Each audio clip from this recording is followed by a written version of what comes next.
Oke, bismillahirrahmanirrahim. Assalamualaikum warahmatullahi wabarakatuh. Oke semuanya, jadi kembali lagi sama gua. Di sini kita kembali di podcast seadanya aja. Di sini gua udah ngundang satu narasumber yaitu teman gua sendiri, namanya Nama gue Muhammad Andika Maulana. ya, di sini ada Muhammad Andika Maulana. Jadi kita di sini tuh bakal membahas LGBT dan dari Islam gitu kan. Tapi tenang, gue bukan ustadz, bukan psikolog juga, gue cuma muslim yang pengen sama-sama belajar aja di sini. Ya enggak? Betul. Oke. Jadi kita nggak usah pakai basa-basi panjang lebar. Gue langsung pengen nanya aja nih ke temen gue. Selama hidup lo nih, lo pernah nggak sih kayak punya temen yang LGBT gitu? Kalau dari pengalaman gue sih, gue selama ini nggak pernah ketemu ya sama teman yang LGBT. Tapi menurut gue orang LGBT itu sebenarnya harus Dirangkul. dirangkul. Mungkin dirangkul. Mungkin kalau nggak dirangkul tuh jangan dibiarin terus. Oh, jadi lu tuh kayak pengen ngebawa dia ke jalan yang baik gitu Iya. mungkin ya. Kalau didiemin terus mungkin dia bakal kayak gitu terus dan mungkin bakal menyebar LGBT itu. Oh iya, penyakit soalnya bisa nyebar gitu ya. Nih, tapi kalau misalnya kan gak punya teman LGBT nih, tapi tiba-tiba temen lu ngaku nih kalau dia sebenarnya LGBT dan lu gak pernah tahu, reaksi lu bakal gimana tuh? Jujur sih gue bakal kaget ya, karena nggak expect aja gitu. Anjay. Tapi kalau gitu ya mungkin kita rangkul, kita arahin ke jalan yang benar, kita jauhin dari yang hal-hal kayak gitu. Berarti lu tuh kalau misalnya dalam Islam kan kita bisa ngajak dia tuh, mungkin secara baik-baik gitu kan. Nah, kalau Islam jelas ngelarang LGBT nih, gimana lu ngadepin dilema itu? Mungkin kan itu agak berat gitu kan ya.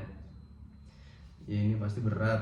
Islam tegas karena ini hal yang dilarang.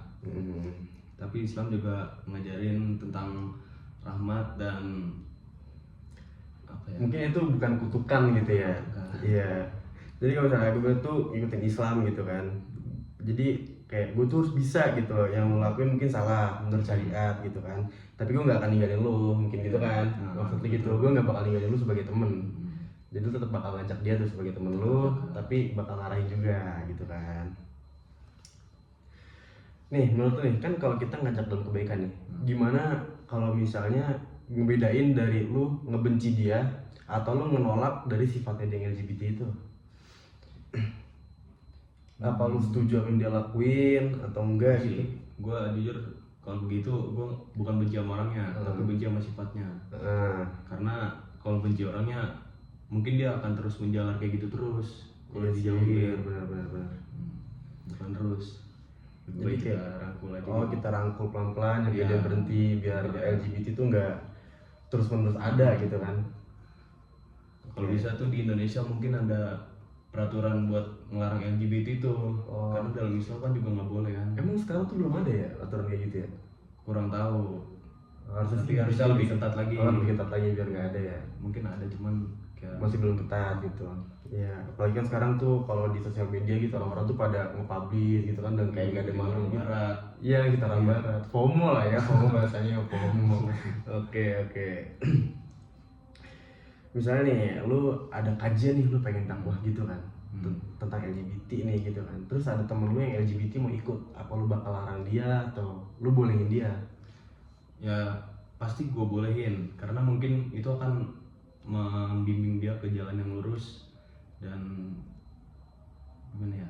Mungkin lu ngebantu dia pengen berjuang gitu kan, biar ya nggak tersesat di jalan itu terus gitu kan. Mungkin kita larang lah. Kebaikan.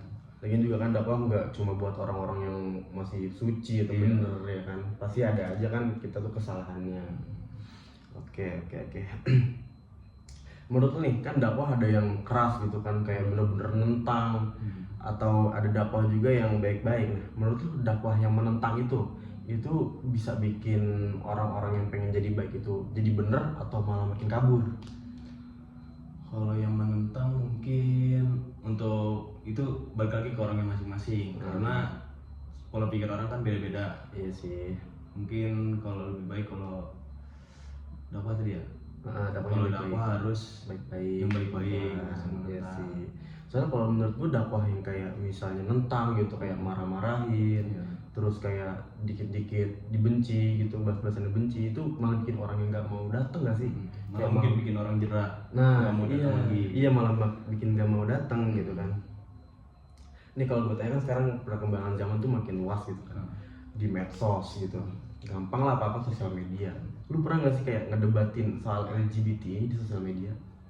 LGBT kalau di sosial media gue sih belum, cuman mungkin kalau sama teman-teman gue kalau ngomongin masalah-masalah kayak gitu pernah. Oh, sama temen-temen lu ya. Sih gue juga kayak pernah ngeliat komen gitu, ada yang lucu gitu, kayak komen itu udah lo diem, muka lo aja dosa. Kan gak nyambung banget ya. Maksud gue ngeliat orang LGBT gitu kan, orang mah dibantu biar yang bener nih malah ngejat, malah dihujat. Kalau dihujat dihujat malah ini dah makin gitu kan. Iya, sama gue juga kayak gitu. Lucu lah. Nih kalau lo jadi ustadz, apa lo bakal ngebahas LGBT itu juga? Semisal jadi ustadz nih. nggak jadi ustadz, mungkin dari salah satu ceramah gue bakal bahas itu. Karena emang itu permasalahan yang cukup luas lah, di seluruh tempat pasti ada, udah umum. Iya, udah umum banget. Karena orang-orang sekarang tuh kayak gimana ya, kayak ngelegalin itu loh. Iya, secara nggak langsung udah jadi rahasia umum lah ya. rahasia umum. Kalau dulu kan kita nganggapnya itu tuh aib gitu kan. Kalau sekarang tuh Sekarang orang udah buka-bukaan banget. iya, lagi yang lu bilang itu yang ikutin barat, FOMO gitu ya kan. Kayak gue sering tuh nemu orang yang kayak berduaan cowok-cowok. Ih, itu Najis banget sebenarnya, najis kesel, ya. kesel banget. Iya. Gue kalau ngeliat orang kayak gitu. Cuman kan kita nggak mungkin kan langsung kayak Karena kan kita emang nggak tahu. Tapi kalau dari luar tuh kelihatan banget kalau orang yang rada belok gitu lah ya, rada belok, suka sama laki gitu kan. kelihatan. Oke. Nih, tapi lu pernah nggak sih dalam hidup lu ada niat, misalnya lu sakit hati nih gitu kan, lu ada niatan, lu sakit hati sama cewek tapi lu niatan pengen jadi gay aja gitu ya, LGBT. Nggak dulu. Oh, Sumpah. nggak dulu ya? Gue nggak pernah ada pikiran ke situ. Oh, berarti Gue dan nggak bakal pernah mau nyentuh. oh jauh banget gitu ya sama gay. Nggak mungkin. Oke. Sesakit-sakit hatinya nggak mungkin gue belok kayak gitu. Oke, berarti tetap suka sama cewek tuh ya? Tetap, pasti. Oke. Karena kita kan butuh perempuan. Ya, nih ada nggak nih? Gue nanya ke lu terakhir nih, pesan-pesan buat orang-orang LGBT menurut lu gimana? Pesan-pesan buat orang LGBT, mungkin kalau ada yang ngedengar, semoga lu cepet sadar, cepet berubah. Karena LGBT itu penyakit yang gimana ya? Susah sembuh. Susah sembuh. Itu tuh hal-hal yang dilarang lah pokoknya sama agama. Udah susah udah gitu. Oke, biar nggak sakit hati juga lah ya, yang dengerin sebelum nggak sakit hati, biar lu sadar aja sih itu ya. Iya, biar sadar aja. Oke lah, jadi yang bisa kita ambil dari obrolan itu kayak ya kita bisa jujur tanpa kita jahat ke orangnya gitu kan, bisa tegas juga tanpa keras, bisa beriman tanpa jadi orang sombong karena lo juga struggling gitu loh. Lo yang lagi bingung, lo yang lagi dihujat, Allah masih bisa dideketin kok gitu. Yang penting jangan berhenti di jalan yang benar, dan lo yang merasa di jalan yang benar jangan sombong dulu, bisa aja lo yang belok duluan. Oke, sekian dari kita di podcast seadanya ini ya. Oke. Mungkin kalau ada salah-salah kata mohon maaf, kata-kata yang menyakitkan hati tolong mohon dimaafkan. Oke, sekian dari kami. Wassalamualaikum warahmatullahi wabarakatuh.